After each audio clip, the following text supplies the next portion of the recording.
سورہ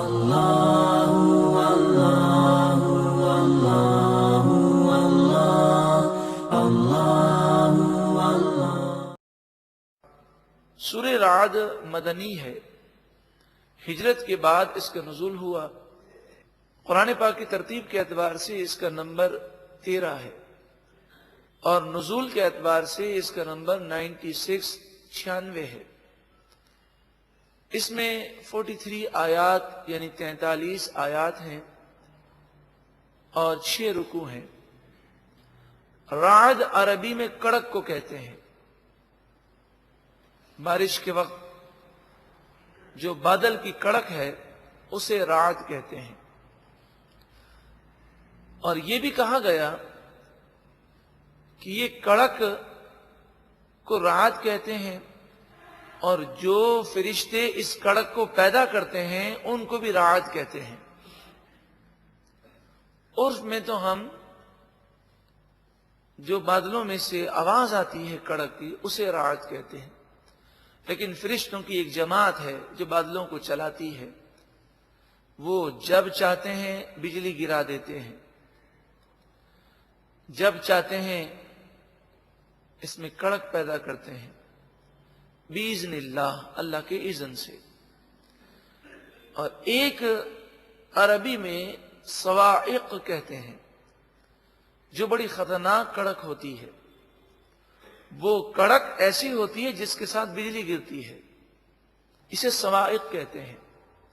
بسم اللہ الرحمن الرحیم، اللہ کے نام سے شروع جو بہت زیادہ مہربان نہایت رحم کرنے والا۔ الف لام میم غ، حروف مقطعات۔ اللہ ورسولہ اعلم بمرادہ، اللہ اور اس کے رسول صلی اللہ علیہ وسلم اس کی مراد کو بخوبی جانتے ہیں۔ تلک آیات الکتاب، یہ کتاب قرآن کی آیتیں ہیں۔ والذی، اور وہ جو انزل الیک من ربک، آپ کی طرف آپ کے رب کی طرف سے قرآن نازل کیا گیا۔ الحق، وہ سچا کلام ہے۔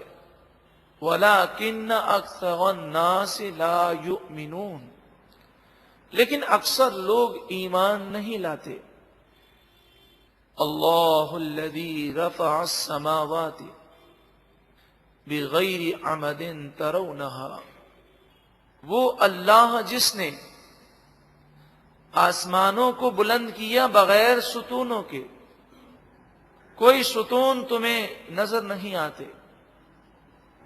بغیر عمد ترونہا، ایسے ستونوں کو جنہیں تم دیکھ سکو، ایسے ستونوں کے بغیر آسمان کو بلند کیا۔ ثم استوى علی العرش، پھر عرش پر متوجہ ہوا۔ وسخر الشمس والقمر، اور سورج اور چاند کو مسخر فرمایا، یعنی سورج اور چاند اللہ کے حکم کے تابع ہیں، فرما بردار ہیں، ایک نظام کے تحت چل رہے ہیں۔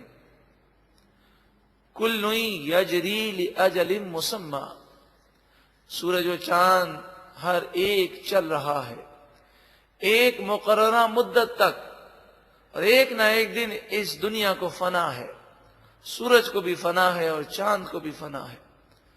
یدبر الامر، تمام معاملات چلانے والا اللہ رب العالمین ہے، وہی حکم فرماتا ہے۔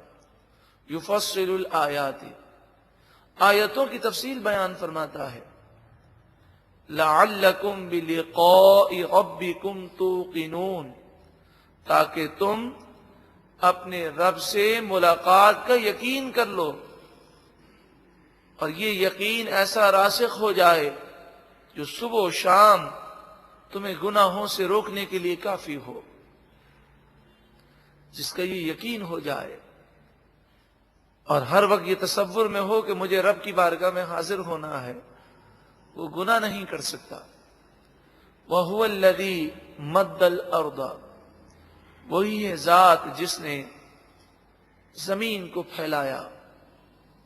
وَجَعَلَ فِيهَا رَوَاسِيَ، اور اس زمین میں لنگر ڈالے، پہاڑ بنائے جو زمین کا بیلنس رکھتے ہیں، وہ انہارن اور نہریں بنائیں۔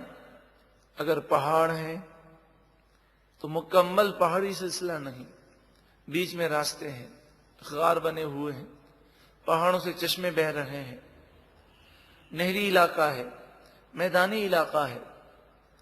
کسی زمین کے خطے میں ایسی صلاحیت ہے کہ وہ زراعت پیدا کرنے والی ہے، یعنی انسانی ضروریات کے مطابق اللہ تعالی نے زمین کو پیدا فرمایا۔ وَمِن كُلِّ الثَّمَرَاتِ، اور مختلف قسم کے پھل پیدا فرمائے۔ جَعَلَ فِيهَا زَوْجَيْنِ اثْنَيْنِ، اور ان پھلوں میں اللہ نے جوڑے بنائے، یعنی پھلوں میں بھی مذکر و مؤنث ہیں۔ یغشی اللیل النہار، وہ رب العالمین رات کو دن سے ڈھانپ دیتا ہے اور دن کو رات سے ڈھانپ دیتا ہے۔ راتیں بڑی ہیں پھر آہستہ آہستہ چھوٹی ہو جاتی ہیں، دن چھوٹے ہیں تو آہستہ آہستہ بڑے ہو جاتے ہیں۔ کیا یہ نظام ہم نے پیدا ہو کر بنایا ہے؟ یہ نظام اللہ نے بنایا ہے۔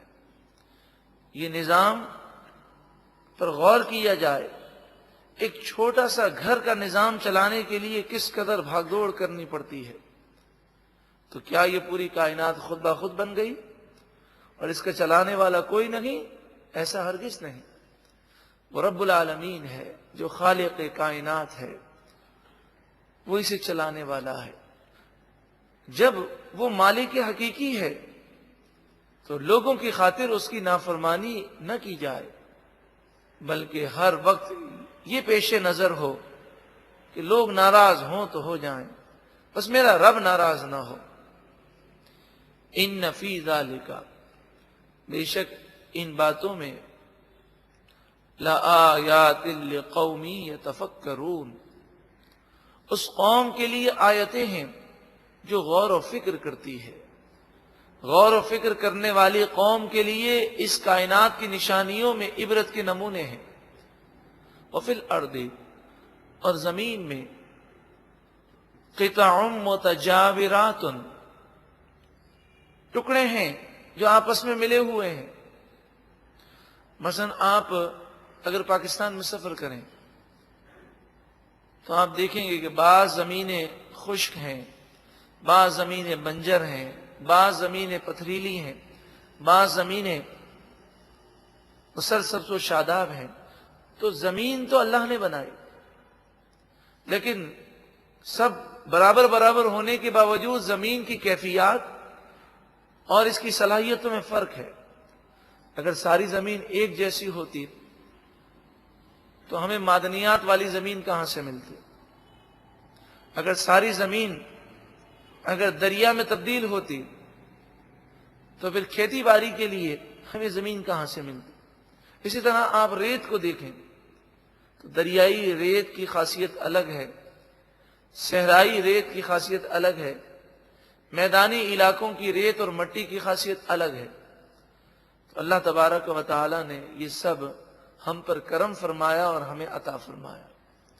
وَجَنَّاتٌ مِّنْ أَعْنَابٍ وَزَرْعٌ، اور انگور اور کھیتی، وَنَخِيلٌ، اور کھجور کے باغات اللہ نے عطا فرمائے۔ سنوان، سنوان سے مراد ہے ایک قسم کے پھل، وغیر سنوان، اور کئی قسم کے پھل۔ ایک درخت کے اندر کھجوریں لگی ہیں اور دوسرے درخت میں کھجوریں لگی ہیں۔ ایک درخت میں لگنے والی کھجوروں کا ذائقہ دوسرے درخت سے مختلف ہے، اور بسا اوقات ایک ہی درخت میں پھلوں کے ذائقوں میں فرق ہوتا ہے۔ یسقا بماء واحد، حالانکہ ایک ہی پانی سے سب کو سیراب کیا جاتا ہے، پانی ایک ہے، خاصیتیں مختلف ہیں، کوئی میٹھا ہے، کوئی کھٹا ہے، کوئی کڑوا ہے، کوئی اچھا ہے، کوئی برا ہے، کسی کی رنگت میں کیا فرق ہے، کھاد بھی ایک ہے، پانی بھی ایک ہے۔ وَنُفَضِّلُ بَعْدَهَا عَلَى بَعْدٍ فِي الْأُكُلِ، اور ہم کھانے میں، ذائقے میں ایک کو دوسرے پر فضیلت دیتے ہیں. کسی پھل کا ذائقہ زیادہ اچھا ہوتا ہے. ان فی ذالک لآیات لقوم یعقلون، بے شک ان تمام باتوں میں عقل رکھنے والی قوم کے لیے نشانیاں ہیں، جس میں سمجھ ہے، عقل ہے. وَإِن تَعْجَبْ، اور اگر تمہیں تعجب ہو اور حیرت ہو کہ یہ ان باتوں کے باوجود اللہ پر ایمان نہیں لاتے، فَعَجَبٌ قَوْلُهُمْ، تو تعجب ان کی اس بات پر بھی ہے جو انہوں نے کہا اَإِذَا كُنَّا تُرَابًا، کیا جب ہم مٹی مٹی ہو جائیں گے، اِنَّا لَفِي خَلْقٍ جَدِيدٍ، کیا بے شک ہم خلق جدید میں ہوں گے، یعنی دوبارہ پیدا ہوں گے. ان پر تعجب ہے کہ ابتدائی تخلیق کو تو انہوں نے مان لیا کہ ابتدا کرنے والا اللہ تعالی ہے، جس نے انہیں وجود دیا باوجود اس کے کہ ان کا کوئی وجود نہ تھا، تو اب دوبارہ مٹا کر وہ دوبارہ پیدا کرنے پر قادر ہے. اولئک الذین کفروا بربہم، یہ وہ لوگ ہیں جو اپنے رب کا انکار کرتے ہیں. وَأُولَئِكَ الْأَغْلَالُ فِي أَعْنَاقِهِمْ، اور یہی وہ لوگ ہیں جن کی گردنوں میں عذاب کے طوق ہیں، ان کی گردنوں میں جہنم کی آگ کے طوق ہوں گے. وَأُولَئِكَ أَصْحَابُ النَّارِ، اور یہی لوگ جہنمی ہیں. ہم فیہا خالدون، وہ اس میں ہمیشہ رہنے والے ہیں. وَيَسْتَعْجِلُونَكَ بِالسَّيِّئَةِ قَبْلَ الْحَسَنَةِ، یہ کافر آپ سے بھلائی کے آنے سے پہلے عذاب کا مطالبہ کرتے ہیں، جلدی مچاتے ہیں. وہ ڈھیل کے قائل نہیں، وہ کہتے ہیں اگر ہم غلط ہیں تو عذاب کیوں نہیں آتا. وَقَدْ خَلَتْ مِنْ قَبْلِهِمُ الْمَثُلَاتِ، ان لوگوں سے پہلے لوگوں کے حالات گزر چکے اور وہ ان لوگوں کی عبرت کی نشانیاں دیکھ چکے. اب اپنے لیے عذاب کی جلدی کیوں کرتے ہیں؟ پچھلے لوگوں کے عبرت کی نشان دیکھ کر عبرت حاصل کریں اور توبہ کریں. وَإِنَّ رَبَّكَ لَذُو مَغْفِرَةٍ لِلنَّاسِ عَلَى ظُلْمِهِمْ، بے شک آپ کا رب لوگوں کے گناہ کرنے کے باوجود لوگوں کو بخشنے والا ہے. اگر وہ گناہ کرنے کے باوجود بھی توبہ کر لیں اور رب کی بارگاہ میں رجوع لے آئیں تو اللہ تعالیٰ بخش دیتا ہے. اور جو توبہ نہ کرے، گناہوں پر ضد کرے، اڑا رہے، وَإِنَّ رَبَّكَ لَشَدِيدُ الْعِقَابِ، اور بے شک آپ کا رب ضرور شدید عذاب دینے والا ہے.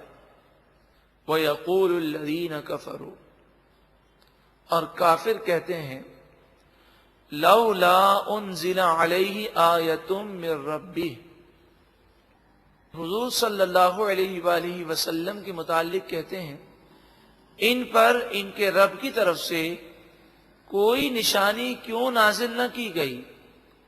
اتنے معجزات دیکھنے کے باوجود اور قرآن سننے کے باوجود کہ قرآن کی ہر آیت آیت ہے، نشانی ہے، اس کے باوجود کافر یہ شور مچاتے ہیں کہ ان پر کوئی نشانی نازل نہ ہوئی. انما انت منذر، اے محبوب صلی اللہ علیہ وسلم آپ تو صرف ڈر سنانے والے ہیں. وَلِكُلِّ قَوْمٍ هَادٍ، اور آپ قیامت تک آنے والی ہر قوم کو ہدایت دینے والے ہیں. حقیقی طور پر ہدایت دینے والا تو اللہ ہے، لیکن رسول اللہ صلی اللہ علیہ وآلہ وسلم ہادی ہیں، ہدایت دینے والے ہیں بِإِذْنِ اللہ. آپ نصیحت فرماتے ہیں جو عمل کرے اس کا بھلا، جو نہ عمل کرے اس کا اپنا نقصان ہے۔ اللہ تعالی ہمیں بھی عمل کی توفیق عطا فرمائے۔ اللہ یعلم ما تحمل کل انثی، اللہ جانتا ہے کہ ہر مؤنث، ہر مادہ اپنے پیٹ میں کس بچے کو اٹھائے ہوئے ہے۔ اب یہاں پر یہ عرض کر دوں کہ اس سے مراد حقیقی علم مراد ہے۔ ہرگز اس کا یہ مطلب نہیں کہ اللہ کے بتانے سے بھی کوئی نہیں جانتا۔ اللہ کے نیک بندے، فرشتے اور انبیاء، جب اللہ تعالیٰ انہیں علم دیتا ہے تو وہ جان لیتے ہیں کہ پیٹ میں لڑکا ہے کہ لڑکی ہے۔ حضرت صدیق اکبر رضی اللہ تعالی عنہ، آپ کا وصال ہونے لگا تو آپ نے وصیت فرمائی اور اپنی بیٹی حضرت عائشہ صدیقہ رضی اللہ تعالی عنہا سے فرمایا کہ تمہاری 2 بہنیں ہیں۔ تو انہوں نے عرض کی ابا جان میری تو ایک ہی بہن حضرت اسماء ہے۔ آپ نے فرمایا ایک تمہاری بہن تمہاری ماں کے پیٹ میں ہے، یعنی آپ اللہ کی طرف سے دیے ہوئے علم سے یہ جانتے تھے کہ پیٹ میں جو بچہ ہے وہ لڑکی ہے۔ اسی طرح آج کل آلات کے ذریعے اگر الٹرا ساؤنڈ کر کے رپورٹ آ جائے اور یہ بتا دیا جائے کہ بچہ ہے کہ بچی ہے، تو اس بنیاد پر کافر شور نہیں مچا سکتے کہ قرآن مجید فرقان حمید میں تو یہ لکھا ہے کہ اللہ کے سوا کوئی نہیں جانتا۔ یہاں یہ الفاظ نہیں ہیں، یہاں پر یہ ہے کہ اللہ جانتا ہے۔ حقیقی علم تو اللہ ہی کو ہے، اور جو کوئی جانتا ہے تو وہ اللہ کی عطا سے جانتا ہے، یا تو روحانی عطا ہے یا جسمانی عطا ہے۔ اگر ڈاکٹر الٹرا ساؤنڈ میں دیکھ کر یہ بتاتا ہے تو اسے آنکھیں کس نے دی ہیں؟ اللہ نے۔ اسے ذہن کس نے دیا ہے؟ اس کو ہاتھ کس نے دیے؟ اور پھر یہ رپورٹ بھی کوئی یقینی نہیں ہوتی، اس میں غلطیوں کے امکانات بھی ہیں۔ ہاں، اللہ کے نبیوں کو اور ولیوں کو جو علم عطا کیا جاتا ہے وہ اللہ تبارک و تعالی کی طرف سے بسا اوقات یقینی علم عطا کیا جاتا ہے، تو یہ بھی اذن اللہ ہے، اللہ کی طرف سے عطا کیا گیا ہے، تو اس میں کوئی مذائقہ نہیں ہے۔ تمام علم کو جاننے والا حقیقی طور پر صرف اللہ ہے، اور جو جتنا جانتا ہے وہ اللہ کی عطا سے جانتا ہے۔ اللہ یعلم ما تحمل کل انثی، اللہ خوب جانتا ہے جو بچہ کوئی مادہ اپنے پیٹ میں اٹھائے ہوئے ہے۔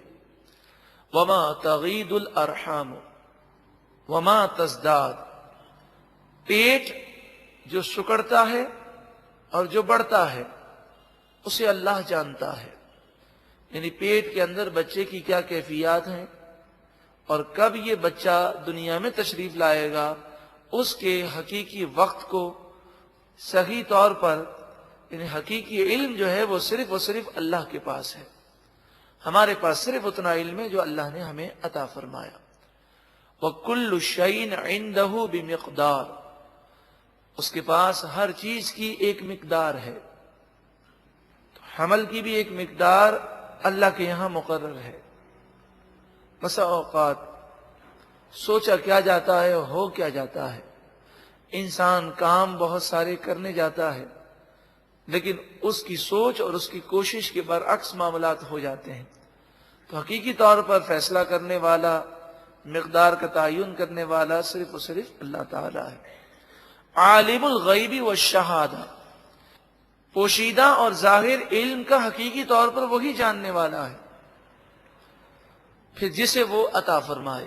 الکبیر، بڑا ہے، المتعال، بلند و بالا ہے، سواء منکم من اسر القول،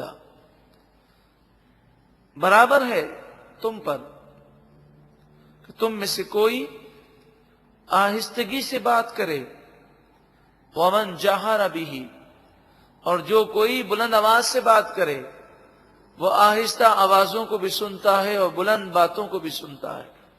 بلکہ وہ دل کے ارادوں کو بھی جانتا ہے۔ ومن هو مستخف باللیل، اور وہ شخص جو رات میں چھپا ہوا ہو، وسارب بالنہار، یا وہ شخص جو دن میں چل رہا ہو، سب کو دیکھنے والا اور سب کو جاننے والا اللہ رب العالمین ہے۔ لہ معقبات من بین یدیہ ومن خلفہ، اسی کے ہیں معقبات فرشتے۔ یہ فرشتوں کی وہ قسم ہے کہ جو صبح آتے ہیں اور پھر شام کو چلے جاتے ہیں، یہ ہر انسان پر مقرر کیے گئے، اور مومن پر ان کی تعداد بعض مفسرین نے 60 بیان کی، 60 تعداد بیان کی۔ ان کا کام کیا ہوتا ہے؟ فرمایا من بین یدیہ ومن خلفہ، آگے پیچھے وہ آتے جاتے ہیں۔ فجر کی نماز کے وقت وہ آتے ہیں اور عصر کی نماز کے وقت جاتے ہیں۔ تو دوسرے فرشتے عصر کی نماز کے وقت آتے ہیں تو فجر کی نماز کے وقت جاتے ہیں۔ جب بھی یہ اللہ کی بارگاہ میں پہنچتے ہیں، اللہ تعالیٰ فرماتا ہے کہ میرے نیک بندے کو تم نے کس حال میں پایا اور کس حال میں چھوڑا؟ وہ کہتے ہیں پروردگار، جب ہم صبح کے وقت گئے تو اسے نماز پڑھتے ہوئے دیکھا، اور جب عصر کے وقت ہم وہاں سے نکلے تو وہ نماز پڑھ رہا تھا۔ اسی طرح عصر کے وقت آنے والے فرشتے اور صبح کو جانے والے فرشتے بھی یہی بات کہتے ہیں، یحفظونہ، یہ فرشتے اس کی حفاظت کرتے ہیں، من امر اللہ، اللہ کے حکم سے، جب تک اللہ تعالیٰ چاہتا ہے وہ حفاظت کرتے ہیں، اور جو تقدیر کا فیصلہ ہے وہ جب آتا ہے تو فرشتے اللہ کے حکم سے ہٹ جاتے ہیں۔ ان اللہ لا یغیر ما بقوم، بے شک اللہ تعالی کسی قوم کی حالت کو نہیں بدلتا، حتی یغیروا ما بانفسہم، جب تک کہ وہ خود اپنی حالت کو نہ بدل دیں۔ مراد یہ ہے کہ انسان پر نعمتوں کی بارشیں ہیں، یہ نعمتوں سے محروم انسان خود بخود نہیں ہوتا، بلکہ وہ خود گناہ کر کے، نافرمانی کر کے اپنے لیے تباہی کو مقدر بناتا ہے۔ وَإِذَا أَرَادَ اللَّهُ بِقَوْمٍ سُوءًا، اور جب اللہ تعالیٰ کسی قوم پر عذاب دینے کا ارادہ فرما لے ان کے گناہوں کی وجہ سے، فَلَا مَرَدَّ لَهُ، اس عذاب کو روکنے والا کوئی بھی نہیں ہے۔ وَمَا لَهُم مِّن دُونِهِ مِن وَالٍ، اور اللہ کے مقابلے میں ان کے لیے کوئی دوست نہیں ہے، کوئی حمایتی نہیں ہے۔ هُوَ الَّذِي، وہ اللہ، یُریکم، جو تمہیں دکھاتا ہے، البرق، بجلی، خوفا و طمعا، اس میں خوف بھی ہے اور امید بھی ہے۔ خوف تو اس بات کا ہے کہ بجلی گر نہ جائے، اور امید اس بات کی ہے کہ جب بجلیاں چمکتی ہیں تو بارش کی امید ہوتی ہے، اور یہ بجلیاں اس وقت زیادہ چمکتی ہیں جب زوردار بارشیں ہو رہی ہوں، تو بارش سے انسان خوش ہوتا ہے، لیکن بجلی کے گرنے سے خوف کرتا ہے۔ وَيُنْشِئُ السَّحَابَ الثِّقَالَ، شاید ہمارے ذہن میں یہ بات نہ آئے اور ذہن یہ سوچے کہ ہمیں تو جب بارش ہوتی ہے تو بجلی گرنے کا کبھی خوف نہیں ہوتا۔ اصل میں بات یہ ہے کہ یہ اللہ تعالیٰ کا فضل ہے۔ شہر کراچی میں کبھی کوئی ایسا واقعہ ہماری نظر سے نہیں گزرا کہ بجلی گر گئی ہو، یا اگر گری ہوگی تو شاید ہمیں پتہ نہیں ہوگا، لیکن جن علاقوں میں اکثر بجلی گر جایا کرتی ہے وہاں جب بارش ہوتی ہوگی تو لوگوں کی کیا حالت ہوتی ہوگی آپ سمجھ رہے ہیں کہ جب بجلی گرتی ہے تو گھر کو جلا دیتی ہے، انسان کو راکھ کر دیتی ہے، تو اس وقت لوگوں کی جو خوف کا عالم ہوتا ہوگا اسے ہم یہاں بیٹھے بیٹھے شاید نہ سمجھ سکیں۔ وَيُنْشِئُ السَّحَابَ الثِّقَالَ، وہ اللہ تعالی بھاری بادلوں کو پھیلا دیتا ہے، اور یہ بادل آ کر پھیل جاتے ہیں اور پورے علاقے کو گھیر لیتے ہیں۔ وَيُسَبِّحُ الرَّعْدُ، اور رعد فرشتے یعنی کڑک پیدا کرنے والے فرشتے، بادلوں کو چلانے والے فرشتے اللہ تعالیٰ کی تسبیح بیان کرتے ہیں، بِحَمْدِهِ، اس کی خوبی بیان کرتے ہوئے، وَالْمَلَائِكَةُ، اور فرشتے مِنْ خِیفَتِهِ، اللہ کے خوف سے لرزتے ہوئے اللہ کی تسبیح بیان کرتے ہیں۔ یہ وہ آیت کریمہ ہے کہ بارش کے وقت اگر پڑھ لیا جائے تو اللہ تعالیٰ بجلی کے گرنے سے محفوظ فرماتا ہے۔ وَيُسَبِّحُ الرَّعْدُ بِحَمْدِهِ وَالْمَلَائِكَةُ مِنْ خِیفَتِهِ وَيُرْسِلُ الصَّوَاعِقَ، اور اللہ تعالیٰ صواعق کو بھیجتا ہے۔ صواعق سے مراد ہم نے شروع میں سنا کہ زوردار کڑک جس کے ساتھ بہت زیادہ روشنی ہو۔ صواعق اس بجلی کو کہتے ہیں جو کڑک کے ساتھ گر پڑتی ہے اور چیزوں کو راکھ کر دیتی ہے۔ سائنسدان یہ کہتے ہیں کہ جو بجلی آسمان پر چمکتی ہے اس میں اس قدر توانائی ہوتی ہے کہ ہزاروں تو کیا لاکھوں بلب اس سے روشن کیے جا سکتے ہیں۔ تو آپ سوچیں اس قدر وولٹیج کی اگر بجلی کسی پر گر جائے تو اس کا کیا عالم ہوگا۔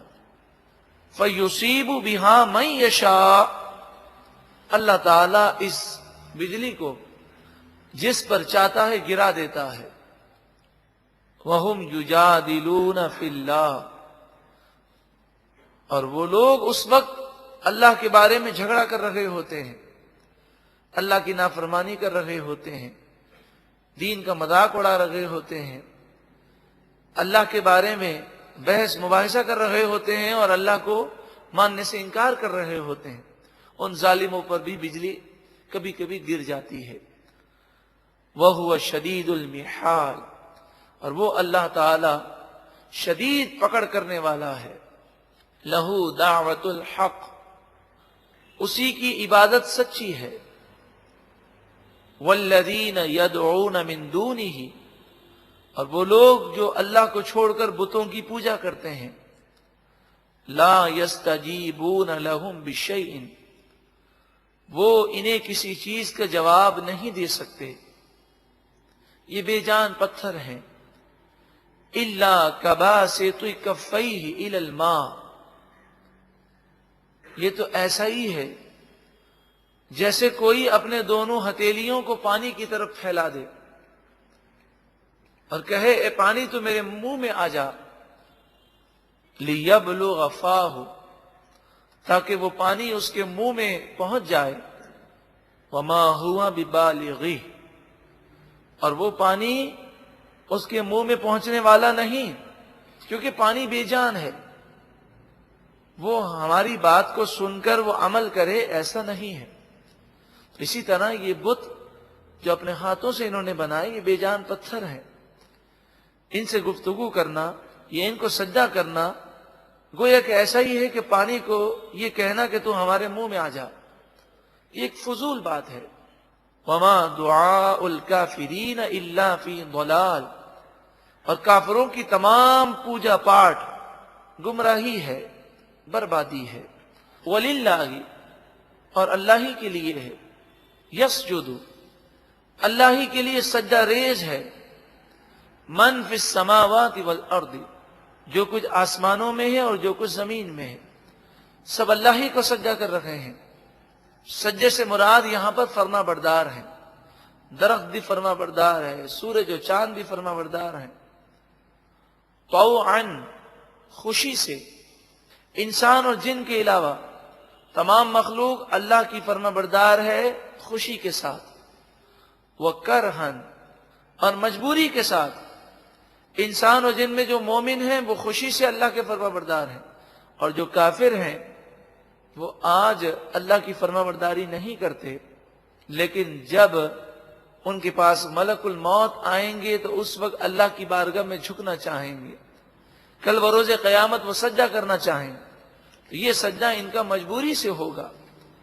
اس وقت یہ ظاہر ہوگا کہ آسمان و زمین کی ہر مخلوق یہ تسلیم کر چکی کہ اللہ ہی خالق کائنات ہے اور وہی مالک حقیقی ہے۔ وَظِلَالُهُمْ، اور ان لوگوں کے سائے اللہ کو سجدہ کرتے ہیں، بِالْغُدُوِّ وَالْآصَالِ، صبح کے وقت اور شام کے وقت۔ آپ نے دیکھا ہوگا کہ صبح کے وقت سایہ طویل ہوتا ہے، پھر جیسے جیسے سورج اوپر جاتا ہے سائے کی مقدار کم ہوتی ہے، اور پھر جب ظہر کی نماز کے بعد سورج ڈھلنا شروع ہوتا ہے تو ہم دیکھتے ہیں کہ سایہ بھی بڑھنا شروع ہوتا ہے۔ لیکن پہلے سایہ اگر مغرب کی طرف تھا تو اب دوپہر کے بعد سایہ مشرق کی طرف ہوتا ہے، چونکہ سورج کا رجحان مغرب کی طرف ہے۔ یہ بظاہر ہم سائنسی طور پر تو یہ سمجھتے ہیں کہ یہ لائٹ کا اثر ہے، یہ سورج کا اثر ہے، لیکن سوال یہ ہے کہ اس روشنی میں سایہ پیدا کرنے کی طاقت کس نے پیدا کی؟ یہ نظام کس نے پیدا کیا؟ کوئی شخص اپنے بت کو سجدہ کر رہا ہوتا ہے، لیکن آپ نے دیکھا ہوگا کہ سایہ اس کے ساتھ نہیں ہوتا، سایہ الگ ہوتا ہے۔ اب جب انسان سجدے میں ہوتا ہے تو وہ سایہ بھی سجدے میں محسوس ہوتا ہے۔ فرمایا اللہ تعالی نے اس سائے میں یہ شعور دیا ہے، بے جان چیز ہے، ایک اثر ہے روشنی کا، لیکن اللہ تعالی کی شان اور اس کی طاقت سے یہ بعید نہیں ہے، وہ جو چاہے کر سکتا ہے۔ وہ سایہ اس وقت اس کافر پر لعنت کر رہا ہوتا ہے اور وہ اللہ کی بارگاہ میں جھکا ہوا ہوتا ہے۔ وَظِلَالُهُمْ بِالْغُدُوِّ وَالْآصَالِ، اور ان لوگوں کے سائے بھی اللہ کو سجدہ کرتے ہیں صبح و شام۔ جب سجدے کا ذکر کیا گیا تو یہ آیت سجدہ ہے، بندہ اس موقع پر سجدے میں گر جاتا ہے اور رب العالمین کی بارگاہ میں سجدہ کر کے وہ اپنے حال سے یہ بتاتا ہے کہ ہم بھی اپنے رب کی بارگاہ میں جھکنے والے اور اسے سجدہ کرنے والے ہیں۔ قل، اے محبوب آپ فرمائیے، مر رب السماوات والارض، آسمان و زمین کا رب کون ہے؟ قل اللہ، اے محبوب آپ فرمائیے اللہ آسمان و زمین کا رب ہے۔ قل، اے محبوب آپ فرمائیے، افاتخذتم من دونہ اولیاء، کیا تم نے اللہ کے مقابلے میں دوست بنا لیے؟ لا یملکون لانفسہم نفعا ولا ضرا، حالانکہ وہ خود اپنے لیے بھی کسی نفع اور نقصان کے مالک نہیں ہے۔ مراد یہ ہے کہ اللہ کے مقابلے میں اگر کسی کو دوست سمجھا جائے، یعنی اس کی دوستی کی وجہ سے اللہ کی نافرمانی کی جائے، تو حقیقی نفع و نقصان کا مالک تو اللہ تعالیٰ ہے۔ تو انسان کو لوگوں کی خاطر اللہ کی نافرمانی نہیں کرنی چاہیے۔ قل، اے محبوب آپ فرمائیے، هل يستوي الاعمى والبصير، کیا اندھا اور دیکھنے والا دونوں برابر ہیں؟ یعنی مومن اور کافر کیا برابر ہو سکتے ہیں؟ ام هل تستوي الظلمات والنور، کیا اندھیرے اور روشنی یہ دونوں برابر ہو سکتے ہیں؟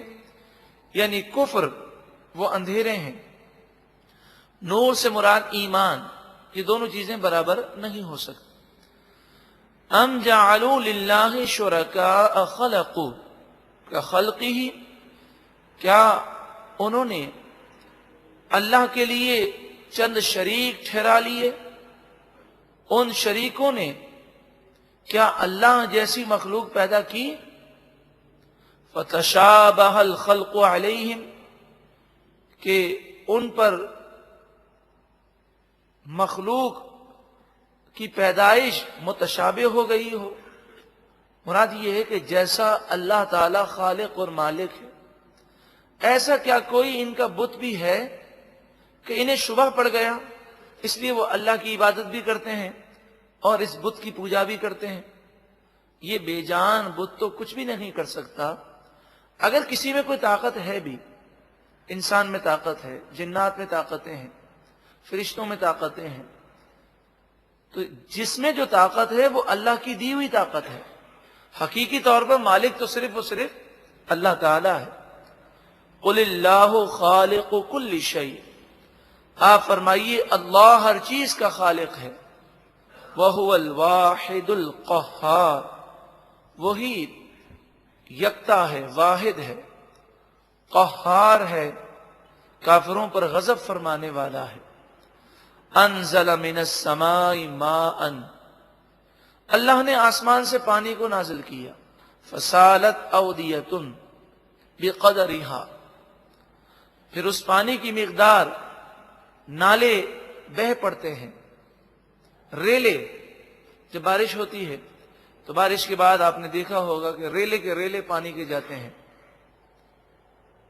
فاحتمل السیل زبد الرابیہ، پس وہ ریلا یعنی پانی کا جو ریلا جا رہا ہے وہ ابھرنے والے جھاگ کو اٹھاتا ہے۔ جب بہت کثرت سے پانی گزر رہا ہوتا ہے تو پانی کے اوپر آپ کو ایک جھاگ نظر آتی ہے۔ ایک تو بلبلے ہوتے ہیں اور ایک جو کئی بلبلے ہوں تو ایک جھاگ جیسا محسوس ہوتا ہے۔ اب آپ بتائیے اس جھاگ کی کوئی حیثیت ہے؟ ایک عارضی چیز ہے جس کی اپنی کوئی حیثیت نہیں، اصل تو پانی ہے۔ اسی طرح حق اور باطل کو دیکھا جائے تو باطل اگر ابھر آتا ہے تو اس کی اپنی کوئی حیثیت نہیں ہے، اصل حقیقت اور اصل حیثیت جو ہے وہ حق کی ہے۔ ایک نہ ایک دن باطل کو فنا ہے اور حق کی فتح ہے۔ وَمِمَّا يُوقِدُونَ عَلَيْهِ فِي النَّارِ، اور جس پر وہ آگ دہکاتے ہیں، گرم کرتے ہیں، جیسے کھانا پکاتے ہیں، پانی گرم کرتے ہیں، یا لوہا پگھلایا جاتا ہے اور وہ لکوڈ بن جاتا ہے، مائع بن جاتا ہے، تو اس پر بھی جھاگ جیسا محسوس ہوتا ہے۔ اوپر اس جھاگ کی کوئی حیثیت نہیں ہے، بلکہ وہ تو میل کچیل ہوتا ہے جب اسے ہٹا دیا جاتا ہے۔ بلکہ بعض اوقات تو ایسا بھی ہوتا ہے کہ کسی چیز کے میل کو دور کرنے کے لیے بار بار اسے ابالا جاتا ہے اور اوپر جو ہے میل کچیل آتا رہتا ہے، اسے صاف کر دیتے ہیں تو اوپر جو جھاگ ہے وہ میل کچیل ہے، اس کی کوئی حیثیت نہیں۔ اصل حیثیت تو نیچے موجود پانی کی ہے یا اس چیز کی ہے جس کو گرم کیا گیا۔ فرمایا ابتغاء حلیۃ، زیورات بنانے کے لیے سونے کو چاندی کو جوش دیا جاتا ہے، پگھلایا جاتا ہے۔ او متاع، یا سامان بنانے کے لیے لوہا، پیتل وغیرہ دھاتوں کو پگھلایا جاتا ہے۔ زبد مثلہ، اس پر بھی اسی طرح کا ایک جھاگ بن جاتا ہے۔ تو جھاگ اوپر ہے، نیچے اصلیت ہے۔ اسی طرح کبھی کبھی باطل اوپر آ جاتا ہے اور باطل اوپر آ کر حق کو چھپانے کی کوشش کرتا ہے، لیکن باطل کبھی حق کو ختم نہیں کر سکتا۔ حق ہی کی فتح جو ہے وہ آخری فتح ہے۔ کذالک، اسی طرح یضرب اللہ الحق والباطل، اللہ تعالی حق اور باطل کی مثال بیان فرماتا ہے۔ فاما الزبد، پس بہرحال جھاگ جو اوپر آ گیا، پوری چیز کو اس نے گھیر لیا، فَيَذْهَبُ جُفَاءً، وہ جل کر غائب ہو جاتا ہے۔ وَأَمَّا مَا يَنْفَعُ النَّاسَ، اور بہرحال وہ اصلیت، وہ سونا، وہ چاندی، وہ لوہا، وہ پیتل جو اصل ہے، جو لوگوں کو نفع دیتا ہے، فَيَمْكُثُ فِي الْأَرْضِ، وہ زمین میں باقی رہتا ہے۔ اسی طرح حق باقی رہے گا اور کافروں کے ٹولے اور کافروں کے گروپس بلند ہو کر ایک نہ ایک دن فنا کی طرف چلے جائیں گے، اور یہ حق تا قیامت قائم و دائم رہے گا۔ ہاں، یہ ہو سکتا ہے کہ جس طرح جھاگ بسا اوقات چیز کو گھیر لیتا ہے تو وقتی طور پر مشکلات آ سکتی ہیں، لیکن اگر مسلمان اسلام پر قائم و دائم رہیں تو ایک نہ ایک وقت مسلمانوں کو ضرور عروج، فتح اور نصرت نصیب ہوگی۔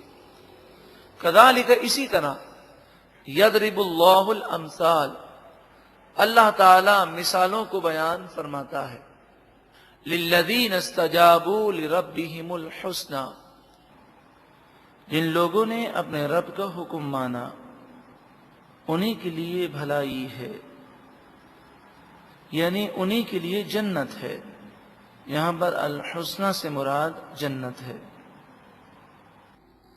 والذین لم یستجیبوا لہ، اور وہ لوگ جو ان مثالوں کو قبول نہیں کرتے، اللہ کی بارگاہ میں جھکتے نہیں ہیں، لو ان لہم ما فی الارض جمیعا، اگر ان کے پاس وہ تمام چیزیں ہوتی جو زمین میں ہیں، ومثلہ معہ، اور اسی کی مثل ان کے پاس اور بھی زمین کی دولت ہوتی، یعنی پوری زمین کی دولت اور اس کی مثل اور دولت ان کے پاس اگر ہوتی، تو کل بروز قیامت جب وہ عذاب کو دیکھیں گے تو عذاب سے بچنے کے لیے سب قربان کرنے کو تیار ہو جاتے، لیکن کل بروز قیامت کچھ بھی ان کے پاس نہیں ہوگا۔ تو آج دنیا کے اندر تھوڑے مال کی قربانی دینی ہے، حرام سے بچنا ہے، تھوڑے وقت کی قربانی دینی ہے، نماز پڑھنی ہے، تھوڑی سی ہمیں اپنی عادات کو تبدیل کر کے شریعت کے مطابق بنانا ہے، اتنی تھوڑی سی محنت ہم آج نہیں کرتے، لَفْتَدَوْا بِهِ، ضرور عذاب سے جان چھڑانے کے لیے وہ اس مال کو دے دیتے، وہاں سب کچھ کرنے کو تیار ہو جائیں گے، ابھی وقت ہے۔ اولئک لہم سوء الحساب، ایسے لوگوں کے لیے بڑا برا حساب ہوگا، بڑی سختی کے ساتھ حساب لیا جائے گا۔ اللہ تعالی ہمیں حساب و کتاب سے محفوظ فرمائے اور بے حساب اپنے محبوب کے صدقے میں جنت عطا فرمائے۔ وَمَأْوَاهُمْ جَهَنَّمْ، اور ان کا ٹھکانہ جہنم ہے۔ وَبِئْسَ الْمِہَادُ، وہ بہت ہی برا بچھونا ہے، بہت ہی بری جگہ ہے پلٹنے کی۔ أَفَمَن يَعْلَمُ أَنَّمَا أُنزِلَ إِلَيْكَ مِن رَبِّكَ الْحَقُّ، کیا وہ شخص جو اس بات کو جانتا ہے کہ آپ کی طرف، آپ کے رب کی طرف سے جو نازل کیا گیا وہ کلام سچا ہے، کیا ایسا شخص کمن ہوا اعما، وہ اندھے کی طرح ہو سکتا ہے کہ جو کافر ہے اور قرآن پر ایمان نہیں لاتا؟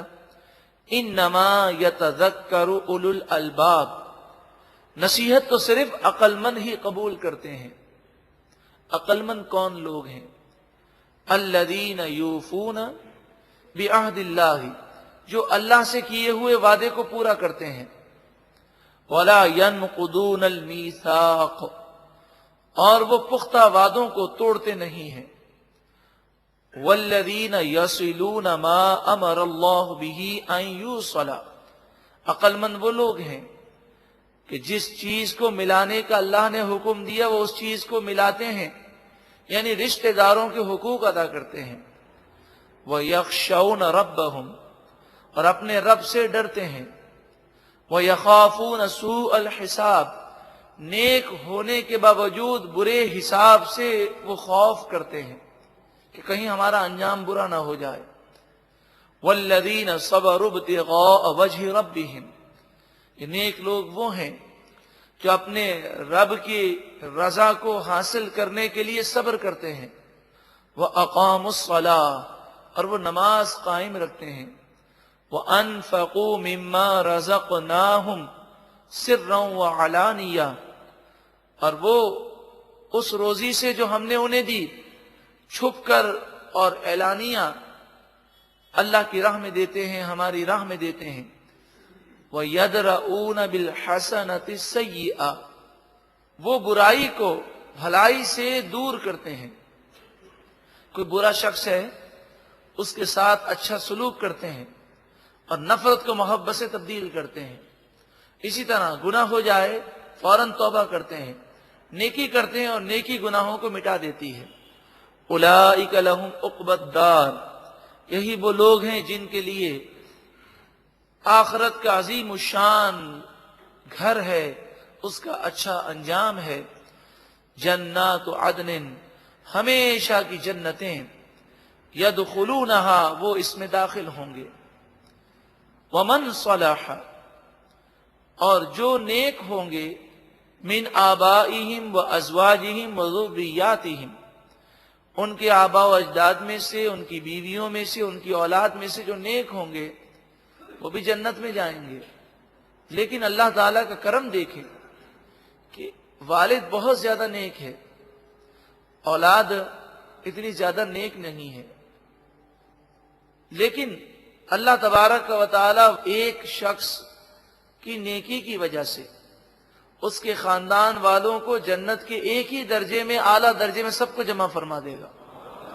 جس کا ایمان پر خاتمہ ہو اور جس کا خاتمہ یعنی توبہ پر ہو، جس کے لیے جنت ملی، تو ایسا نہیں ہوگا کہ باپ جو ہے جنت کے اعلیٰ درجے میں اور بیٹا جو ہے وہ ادنا درجے میں، ان میں فاصلہ نہ رکھا جائے گا، بلکہ اللہ اپنی رحمت سے سب کو جمع فرما دے گا۔ لیکن جنت میں داخلہ ہونا یہ ضروری ہے، ایمان کی سلامتی ضروری ہے۔ والملائکۃ، اور فرشتے، یدخلون علیہم من کل باب، ہر دروازے سے ان پر داخل ہوں گے۔ سلام علیکم، فرشتے کہیں گے تم پر سلامتی ہو، بما صبرتم، یہ تمہارے صبر کا بدلہ ہے، فنعم عقبی الدار، تو آخرت کا گھر کیا ہی خوب ملا۔ محترم و پیارے بھائیوں، یہ عقل مند لوگوں کی نشانیاں ہیں۔ اللہ تبارک و تعالیٰ کی بارگاہ میں یہی دعا ہے کہ اللہ تعالیٰ ہمیں بھی عقل مندی عطا فرمائے۔ یہ بھی کوئی عقل مندی ہے کہ انسان اپنے کھانے کی تمیز رکھے، کاروبار کی عقل رکھے، اپنے دنیاوی نفع نقصان کو سمجھے اور آخرت و قبر کے وہ نفع نقصان کو فراموش کر دے، تو سب سے بڑا نادان اور احمق تو وہی ہے۔ اس رکوع میں عقل مندوں کی جو نشانیاں بیان ہوئیں، پہلی نشانی یہ بیان ہوئی کہ وہ اللہ سے کیے ہوئے وعدے اور عہد کو پورا کرتے ہیں۔ ہم نے جب کلمہ پڑھا تو گویا کہ وعدہ کیا کہ ہم فرما برداری اللہ کی کریں گے، اللہ ہمیں عمل کی توفیق عطا فرما۔ دوسری نشانی یہ بیان ہوئی کہ وہ رشتہ داروں کے حقوق ادا کرتے ہیں، اللہ تعالی ہمیں بھی حقوق ادا کرنے کی توفیق عطا فرمائے۔ پھر فرمایا کہ وہ اپنے رب سے ڈرتے ہیں اور نیک ہونے کے باوجود جہنم کے عذاب سے ڈرتے ہیں، برے حساب کتاب سے ڈرتے ہیں کہ کہیں ہماری پکڑ نہ ہو جائے۔ وہ صبر کرتے ہیں اللہ کی رضا حاصل کرنے کے لیے، نماز قائم کرتے ہیں، اللہ کی راہ میں خرچ کرتے ہیں، اور برائی کا جواب برائی سے نہیں دیتے بلکہ برائی کا جواب بھلائی سے دیتے ہیں۔ ان لوگوں کے لیے جنتیں ہیں، فرشتے ہر دروازے سے ان کے پاس آ کر انہیں سلام کریں گے، اور یہ کہا جائے گا اے جنتیوں، تمہیں تمہارے رب کی طرف سے سلام ہو، رب راضی ہے، جنت میں رب کی طرف سے سلام مل رہے ہیں، قبر میں بھی راحتیں ہیں، مرتے وقت راحتیں ہیں، قیامت کے میدان میں سکون ہے۔ اتنی بڑی طویل زندگی کو ضائع کر دینا صرف دنیاوی چند لمحات کی لذتوں کے لیے، گناہ کی لذت چند لمحے کی ہے، لذت ختم ہو جاتی ہے، گناہ باقی رہ جاتا ہے۔ اللہ تعالی ہم سب کو عمل کرنے کی توفیق عطا فرمائے اور گناہوں سے بچنے کی توفیق عطا فرمائے۔ اب آیت نمبر 25 میں ان لوگوں کا ذکر ہے جو عقل مند اور دانا نہیں ہیں، جو اپنے آپ کو تباہ کرنے والے ہیں۔ ارشاد فرمایا والذین ینقضون عہد اللہ من بعد میثاقہ، اور وہ لوگ کہ جو پختہ کر لینے کے باوجود اللہ سے کیے ہوئے عہد کو، وعدے کو توڑ دیتے ہیں، یعنی اللہ سے پکا وعدہ کرنے کے بعد وہ وعدے پر عمل نہیں کرتے۔ اس میں وہ لوگ بھی داخل ہیں کہ جو یہ نیت کرتے ہیں کہ ہمارا یہ کام ہو جائے تو ہم اللہ کی راہ میں اتنا مال دیں گے، اتنے روزے رکھیں گے، اتنی نمازیں پڑھیں گے، لیکن پھر وہ منت کو پورا نہیں کرتے۔ اسی طرح ہر مومن جو کہ مومن ہے اس نے اللہ تعالیٰ سے یہ عہد کیا ہے کہ اللہ کے سوا کوئی معبود نہیں، محمد صلی اللہ علیہ وسلم اللہ کے رسول ہیں۔ اس کلمہ طیبہ کے معنی اور مفہوم میں یہ بات داخل ہے کہ جب اللہ ہمارا معبود حقیقی ہے اور حضور صلی اللہ علیہ وآلہ وسلم ہمارے رسول ہیں، اللہ اور اس کے رسول کی فرما برداری کرنے کا گویا کہ ایک مومن عہد کرتا ہے اور بار بار کرتا ہے، پھر بھی نافرمانی کرنا یہ عہد کو توڑنا ہے۔ وَيَقْطَعُونَ مَا أَمَرَ اللَّهُ بِهِ أَن يُوصَلَ، جس رشتہ داری کے ملانے کا اللہ نے انہیں حکم دیا وہ اسے کاٹتے ہیں۔ تو بغیر شرعی اجازت کے رشتہ داری کو توڑنا، کاٹ دینا یہ حرام اور گناہ ہے۔ اس سے ان لوگوں کو عبرت حاصل کرنی چاہیے کہ جو رشتہ داروں میں پھوٹ ڈالنے کے لیے بڑی بھاگ دوڑ کرتے ہیں اور ادھر کی بات ادھر کر کے آپس میں لڑوا دیتے ہیں۔ وَيُفْسِدُونَ فِي الْأَرْضِ، اور وہ زمین میں فساد کرتے ہیں۔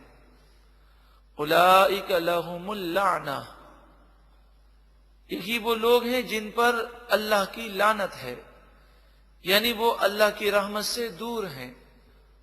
وَلَهُمْ سُوءُ الدَّارِ، اور ان کے لیے بہت ہی برا گھر یعنی جہنم ہے۔ اللہ یبسط الرزق لمن یشاء ویقدر، اللہ تعالی جس کے لیے چاہے روزی کشادہ فرماتا ہے اور جس کے لیے چاہے روزی کو تنگ کر دیتا ہے۔ جس کے لیے روزی کشادہ کی گئی یہ کوئی دلیل نہیں کہ اللہ اس سے راضی ہے، اور جس کے لیے روزی کو تنگ کر دی گئی یہ کوئی دلیل نہیں کہ اللہ اس سے ناراض ہے۔ روزی کی فراوانی، مال کی بارشیں یہ بھی امتحان ہے، اور روزی کی تنگی یہ بھی امتحان ہے۔ اللہ تبارک و تعالی کبھی مال دے کر آزماتا ہے اور کبھی مال لے کر آزماتا ہے۔ ہر حال میں اللہ کا شکر کرنا چاہیے اور صبر کا دامن مضبوطی سے تھامنا چاہیے، لیکن ہم اس چیز کو نہیں سمجھتے۔ ہماری نظر صرف دنیا پر ہے، جب دنیا ملتی ہے تو ہم خوش ہو جاتے ہیں، جب دنیا چلی جاتی ہے تو ہم رنجیدہ ہو جاتے ہیں۔ وَفَرِحُوا بِالْحَيَاةِ الدُّنْيَا، اور یہ کافر دنیا کی زندگی پر خوش ہیں، صرف دنیا کے حصول میں لگے ہوئے ہیں۔ وَمَا الْحَيَاةُ الدُّنْيَا فِي الْآخِرَةِ إِلَّا مَتَاعٌ، دنیا کی زندگی آخرت کے مقابلے میں بے حقیقت ہے۔ دنیا کی زندگی تھوڑا سا نفع اٹھانا ہے۔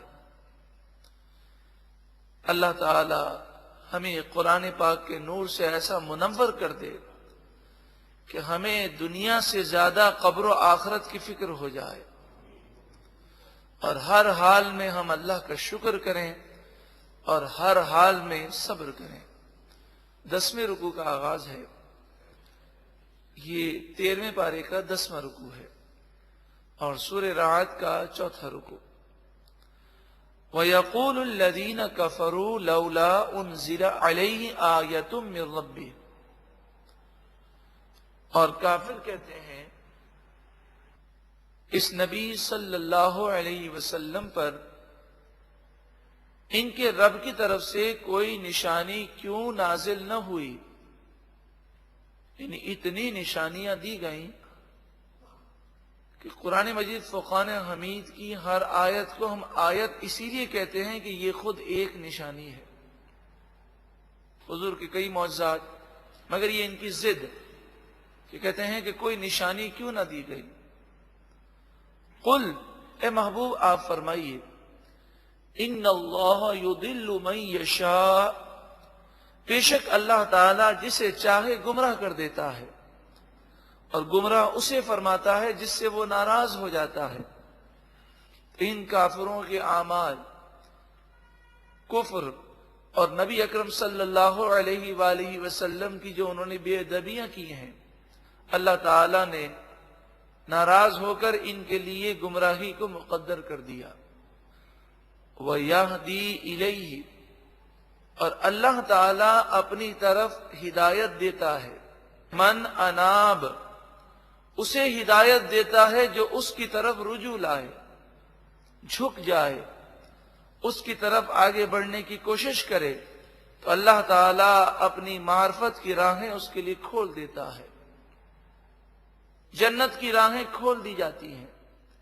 من اناب، یہ جملہ بڑا وسیع ہے۔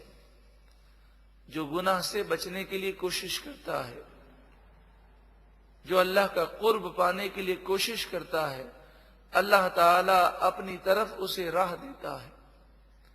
الذین آمنوا، اللہ کی بارگاہ میں رجوع لانے والے کون لوگ ہیں؟ وہ لوگ ہیں جو ایمان لائے۔ وَتَطْمَئِنُّ قُلُوبُهُمْ بِذِكْرِ اللَّهِ،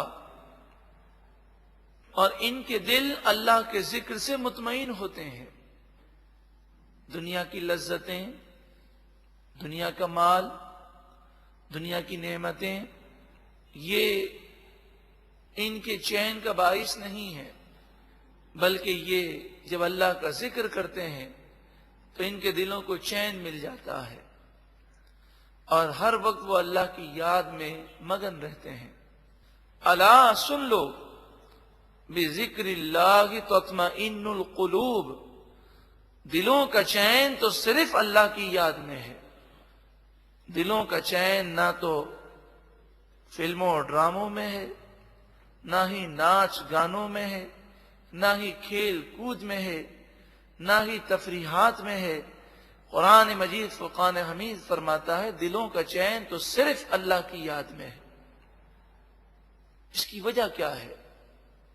اس کی وجہ یہ ہے کہ روح نے عالم ارواح میں یہ عہد کیا، جب اللہ تعالیٰ نے فرمایا کیا میں تمہارا رب نہیں ہوں، تو روحوں نے کہا ہاں کیوں نہیں ہے پروردگار، تو ہی ہمارا رب ہے۔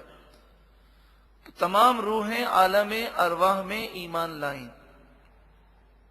اب جو دنیا میں روح آئی جسم کے اندر، اور پھر جب روح کو اس کی غذا نہ ملی اور نافرمانیوں گناہوں بھری زندگی ایک انسان نے گزاری، تو روح بے چین ہے۔ تو یہ جب تک روح کو چین نہیں ملے گا، انسان کو سکون نہیں مل سکتا۔ اب چاہے وہ عالی شان تفریحی مقام پر ہو، لیکن دلی بے چینی اس تفریحی مقام سے دور نہیں ہوتی، کیونکہ روح بے چین ہے۔ روح کی غذا اللہ کا ذکر ہے، اللہ کی یاد ہے۔ اللہ تعالی ہمیں بھی خوب اپنی یاد کرنے کی توفیق عطا فرمائے۔ اب بتائیے، ایک تفریحی مقام پر کوئی شخص بیٹھا ہے، بظاہر ٹھنڈی ٹھنڈی ہوائیں آ رہی ہیں، بظاہر دل فریب منظر ہے، مگر اسے اگر لاکھوں روپے کا نقصان ہو چکا ہے، یا اس کی ماں بیمار ہے، یا اس کا بیٹا بیمار ہے، یا کوئی اور اسے پریشانی ہے، تو بتائیے اس تفریحی مقام کی ٹھنڈی ٹھنڈی ہوائیں کیا اسے سکون دے سکتی ہیں؟ اس کا دل تو بے چین ہے۔ جب دنیاوی غم کی وجہ سے اگر دل بے چین ہو تو ایک تفریحی مقام اسے چین نہیں دیتا، اس کا موڈ آف رہتا ہے۔ تو آپ سوچیں، جب روح بے چین ہو اور وہ دینی وجوہات کی بنا پر کہ اسے غذا نہیں مل رہی، تو پھر چاہے کتنا بھی بظاہر عیش کر لیا جائے، اسے چین نہیں مل سکتا۔ ہاں، یہ ہو سکتا ہے کہ وقتی طور پر اس کی توجہ اس بے چینی سے ہٹ جائے، لیکن پھر بالآخر گناہوں میں تباہی ہی تباہی ہے، بربادی ہی بربادی ہے۔ الذین آمنوا، وہ لوگ جو ایمان لائے، وعملوا الصالحات، اور انہوں نے اچھے عمل کیے، طوبی لہم، ان کے لیے خوشخبری ہے، وحسن مآب، اور ان کے لیے بہت اچھا ٹھکانہ جنت ہے، کذالک، اسی طرح، ارسلناک، اسی طرح ہم نے آپ کو بھیجا، فی امت، اس امت میں، ان لوگوں میں، قد خلت من قبلها امم، کہ جس سے پہلے کئی امتیں گزر چکی، لتتلو علیہم الذی اوحینا الیک، تاکہ آپ انہیں وہ قرآن پڑھ کر سنائیں جو آپ کی طرف ہم نے وحی فرمائی، وَهُمْ يَكْفُرُونَ بِالرَّحْمَنِ، اس حال میں کہ وہ رحمان عز وجل کا انکار کرتے ہیں، تو یہ اللہ کو نہیں مانتے، تو آپ انہیں قرآن سنائیں، اس لیے ہم نے آپ کو بھیجا۔ اور انہیں یہ بتائیے کہ پچھلی قوموں نے جب اللہ کو نہ مانا تو وہ بھی مٹ گئیں، تم بھی ایسا کرو گے تو ایک نہ ایک دن تمہیں بھی اس دنیا سے مٹ جانا ہے۔ قل، اے محبوب آپ فرمائیے، ہوا ربی، وہی میرا رب ہے، لا الہ الا ہو، اس کے سوا کوئی معبود نہیں، علیہ توکلت، اسی پر میں نے بھروسہ کیا، وإلیہ متاب، اور اسی رب کی طرف میں رجوع لایا، وَلَوْ أَنَّ قُرْآنًا سُيِّرَتْ بِهِ الْجِبَالُ، اور اگر بے شک ہم ایسا قرآن نازل کرتے کہ جس کے سبب پہاڑ وہ اپنی جگہ سے ہل جاتے، او قطعت بہ الارض، یا زمین ٹکڑے ٹکڑے ہو جاتی، او کلم بہ الموتى، یا اس قرآن کی وجہ سے مردے کلام کرتے، یہ نشانیاں دیکھنے کے باوجود بھی کافر ایمان نہ لاتے، بل للہ الامر جمیعا، بلکہ تمام معاملات اللہ ہی کے اختیار میں ہیں۔ افلم یئس الذین آمنوا ان لو یشاء اللہ، کیا ایمان والے نا امید نہیں ہوئے، یعنی ایمان والوں کو ابھی تک یقین نہیں آیا کہ کافر ایمان نہیں لائیں گے، اور اس بات کا کیا انہوں نے یقین نہیں کیا، ان لو یشاء اللہ لہدی الناس جمیعا، اگر اللہ تعالی چاہتا تو تمام لوگوں کو ہدایت دے دیتا، مگر اس نے کسی کو مجبور نہیں بنایا، ہدایت اور گمراہی کا اختیار دیا۔ اگر یہ اختیار وہ ختم کر دیتا، کوئی گمراہی پر نہ ہو سکتا، وہ سب مجبور ہو جاتے، پھر یہ دنیا دار الامتحان نہ رہتا، تو اسے دار الامتحان، آزمائش کی جگہ بنایا، اور قیامت آخرت دار الجزا ہے، انعام کا گھر ہے یا سزا کا گھر ہے۔ وَلَا يَزَالُ الَّذِينَ كَفَرُوا تُصِيبُهُمْ بِمَا صَنَعُوا قَارِعَةٌ، کافروں نے جو گناہ کیے، ان گناہوں کی وجہ سے ہمیشہ ان پر ہلا دینے والی مصیبتیں آتی رہیں گی، قاریعۃ، ہلا دینے والی مصیبتیں، مراد یہ ہے کہ یہ کافر جب تک دنیا میں رہیں گے بظاہر عیش بھی کریں گے، مگر فکر، پریشانی، تشویش، ٹینشن، بیماریاں کاروباری نقصان، اس طرح کی اور بہت ساری بلائیں ان کے گناہوں کی وجہ سے نازل ہوتی رہیں گی۔ او تحل قریبا من دارہم، یا ان کے گھر کے قریب یہ مصیبتیں نازل ہوتی رہیں گی۔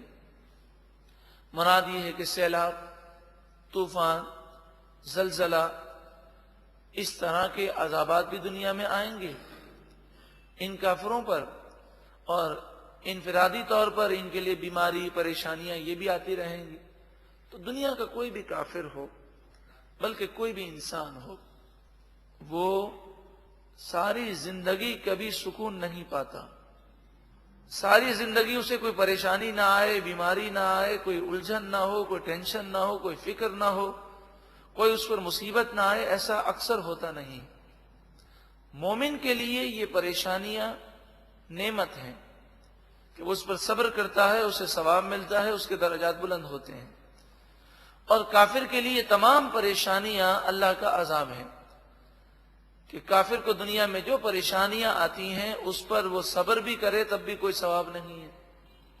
حتی یأتی وعد اللہ، یہ ہوتا رہے گا یہاں تک کہ اللہ کا وعدہ موت آ جائے۔ تو کافروں پر جب تک موت نہ آئے گی یہ دنیاوی پریشانیاں آئیں گی، یہ اللہ کا عذاب ہے۔ ان اللہ لا یخلف المیعاد، بے شک اللہ تعالی وعدے کے خلاف نہیں کرتا، جو اللہ تعالی نے فرمایا وہی ہوگا۔ 10واں رکوع مکمل ہوا۔ اس میں جہاں ان باتوں کا بیان ہے کہ کفار اس قدر ضدی ہیں کہ کیسی ہی نشانیاں انہیں دکھا دی جائیں وہ ایمان نہیں لائیں گے، وہاں اس بات کا بھی بیان ہے کہ بما صنعوا، کافر جو گناہ کرتے ہیں اس کی وجہ سے دنیا میں ان کے لیے پریشانیاں آتی ہیں۔ اسی کے تحت یہ بھی سمجھ لیجئے کہ مومن جو گناہ کرتا ہے اس کی وجہ سے اسے بھی دنیا میں پریشانیاں آتی ہیں۔ تو پریشانیاں اکثر گناہوں کی وجہ سے آتی ہیں، بس مومن اور مسلمان پر یہ احسان ہے کہ وہ پریشانیاں جو اس پر آتی ہیں وہ توبہ کر لے اور گناہوں سے وہ باز آ جائے تو اللہ تعالیٰ اس کی مشکلات کو آسان فرماتا ہے، اور ان مشکلات پر وہ صبر کرے تب اسے ثواب بھی ملتا ہے، اس کے گناہ بھی مٹائے جاتے ہیں۔ لیکن یہ بات حقیقت ہے، وما اصابکم من مصیبت فبما کسبت ایدیکم، کہ تم پر جو مصیبتیں آتی ہیں وہ تمہارے گناہوں کی وجہ سے آتی ہیں۔ جو یہ چاہتا ہو کہ میں حقیقی سکون اور چین پالوں، اسے چاہیے کہ وہ گناہوں سے سچی پکی توبہ کر لے۔ اللہ تعالی ہم سب کو عمل کی توفیق اور سعادت عطا فرمائے۔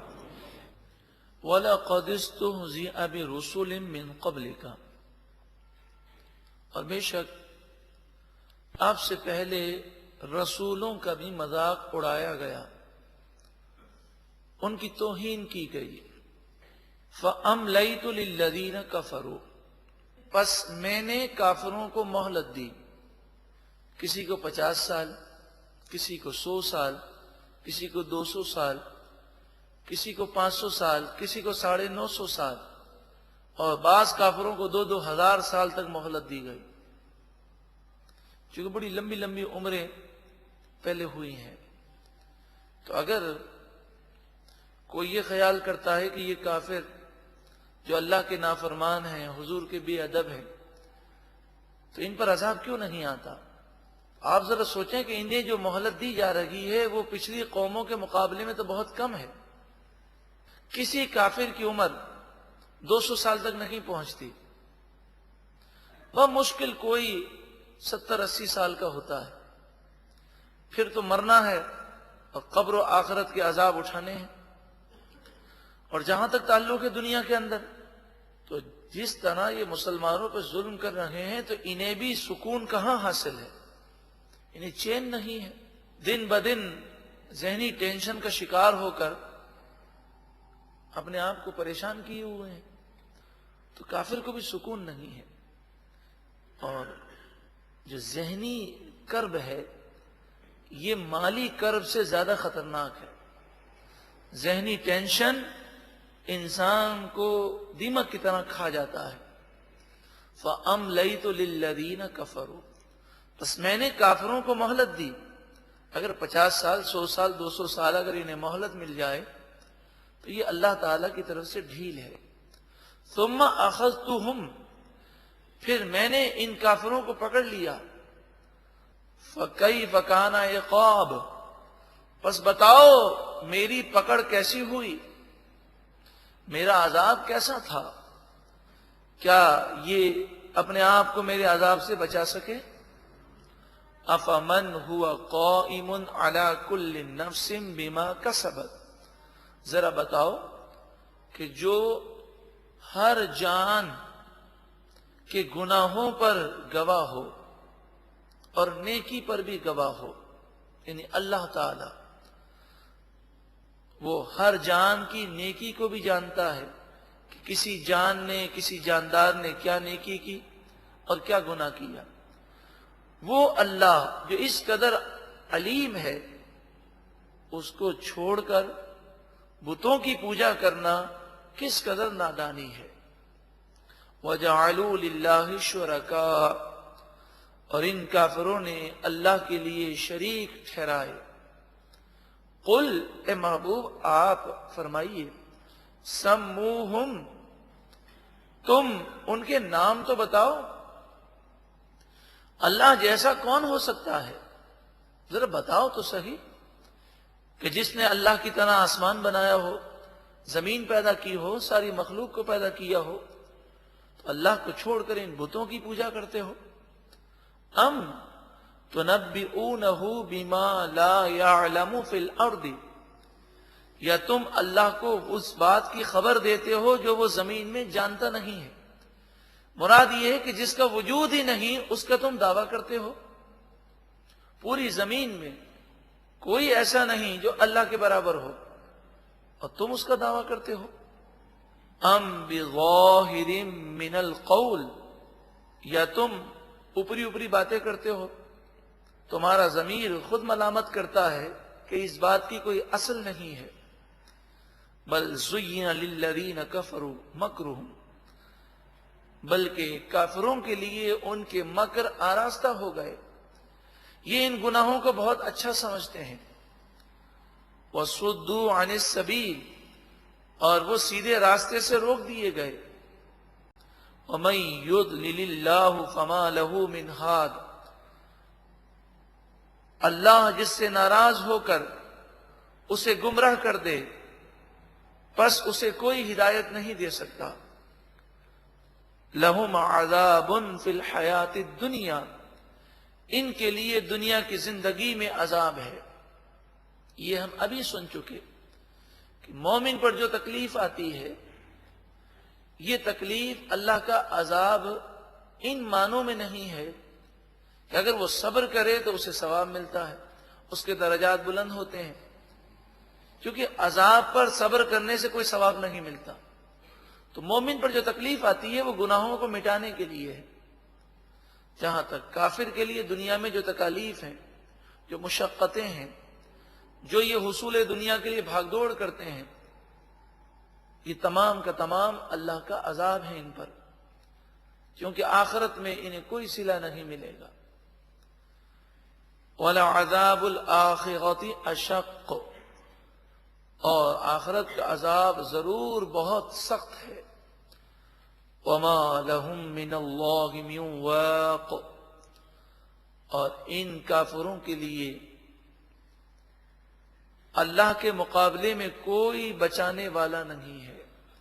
اللہ کے عذاب سے انہیں کوئی نہیں بچا سکے گا.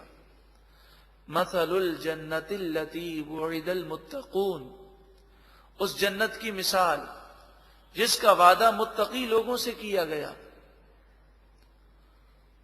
اس جنت کا حال، اس جنت کی کیفیات جس کا وعدہ متقی لوگوں سے کیا گیا.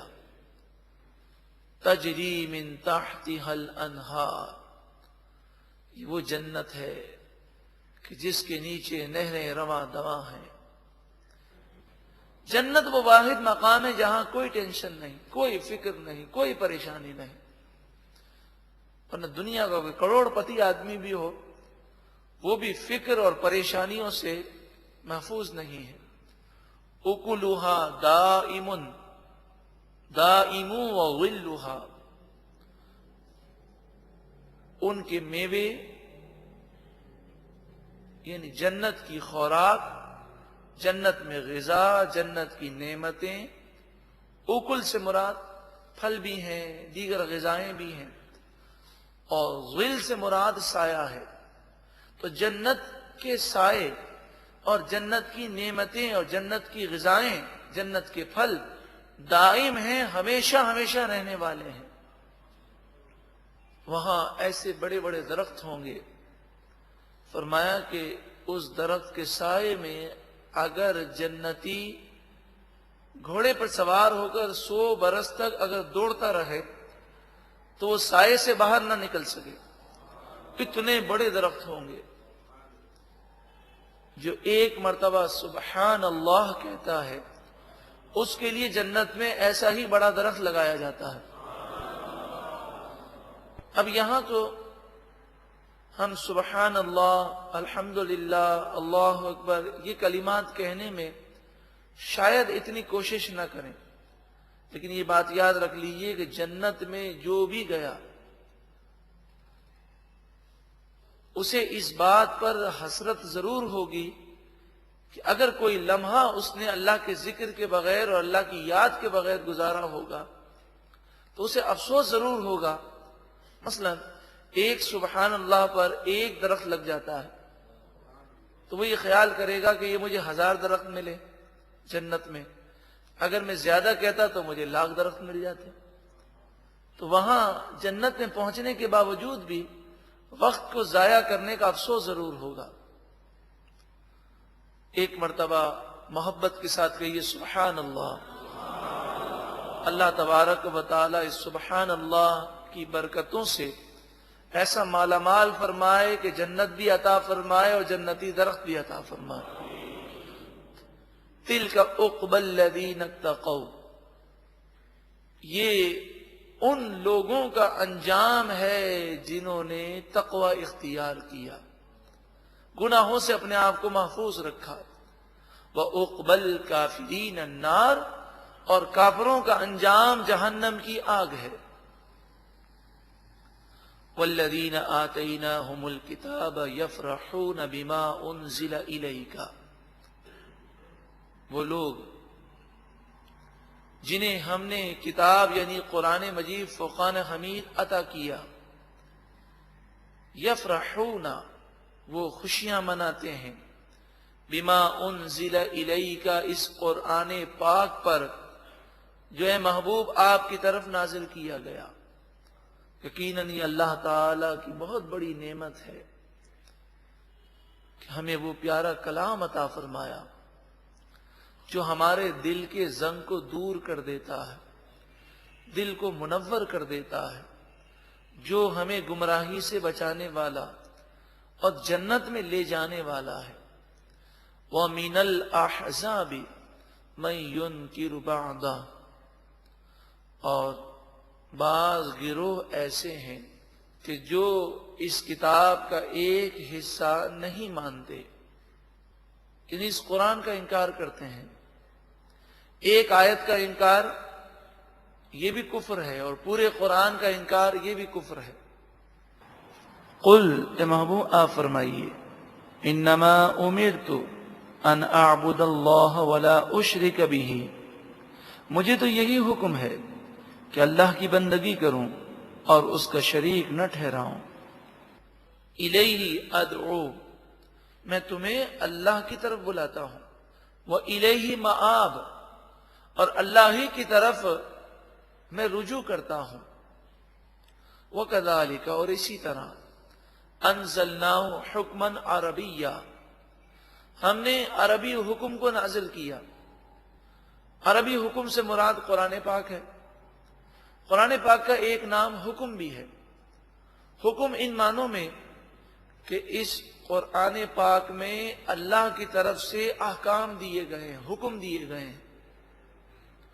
دوسری بات یہ کہ اس قرآن پر ایمان لانے کا اللہ نے حکم دیا، اس مناسبت سے اسے حکم کہتے ہیں۔ وَلَئِنِ اتَّبَعْتَ أَهْوَاءَهُمْ بَعْدَ مَا جَاءَكَ مِنَ الْعِلْمِ، اے لوگوں اگر تمہارے پاس علم آ گیا اس کے بعد تم نے کافروں کی خواہشات کی پیروی کی اور ان کی باتیں سن کر ان کے مطابق تم نے عمل کیا، یعنی قرآن کو چھوڑ کر یہود و نصارہ یا دیگر کافروں کی باتیں سن کر ان کے مطابق تم نے عمل کیا، ان کی باتیں مانی، مَا لَكَ مِنَ اللَّهِ مِنْ وَلِيٍّ وَلَا وَاقٍ، تو تمہیں اللہ کے عذاب سے بچانے والا نہ کوئی دوست ہوگا اور نہ کوئی نجات دینے والا مددگار ہوگا۔ شریعت کو چھوڑ کر اگر یہود و نصارہ کفار کے رسم و رواج، ان کی تہذیب یا ان کی باتوں پر عمل کریں تو وہ تباہی ہے۔ 11واں رکوع مکمل ہوا۔ اللہ تعالی ہمیں قرآن مجید فرقان حمید جو حکم عربی ہے اس کو سمجھنے اور اس پر عمل کرنے کی اللہ تعالی ہم سب کو توفیق عطا فرمائے۔ اب 13ویں پارے کے 12ویں رکوع میں ایک اعتراض کا جواب دیا جا رہا ہے۔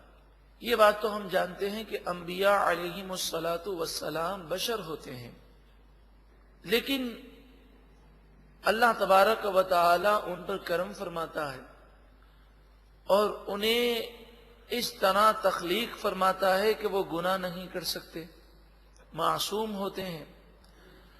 بظاہر دیکھنے میں ان کی صورت بشر جیسی ہے، مگر اللہ تعالیٰ انہیں مقام، مرتبہ، طاقت و قوت وہ عطا فرماتا ہے کہ وہ ساری بشریت سے بھی بلند و بالا ہوتے ہیں، وہ افضل البشر ہوتے ہیں، خیر البشر ہوتے ہیں۔ ان کی بشریت اور ہماری بشریت میں کوئی مناسبت ہی نہیں ہے۔ تو اکثر ایسا ہوا کہ کافروں نے انبیاء کے ظاہری جسم کو دیکھا اور انہوں نے یہ خیال کیا کہ ان کی 2 آنکھیں ہیں، ہماری بھی 2 آنکھیں ہیں، ان کے 2 کان ہیں، ہمارے بھی 2 کان ہیں، تو پھر یہ ہمارے جیسے ہوئے۔ انہوں نے انبیاء کو اپنے جیسا سمجھا۔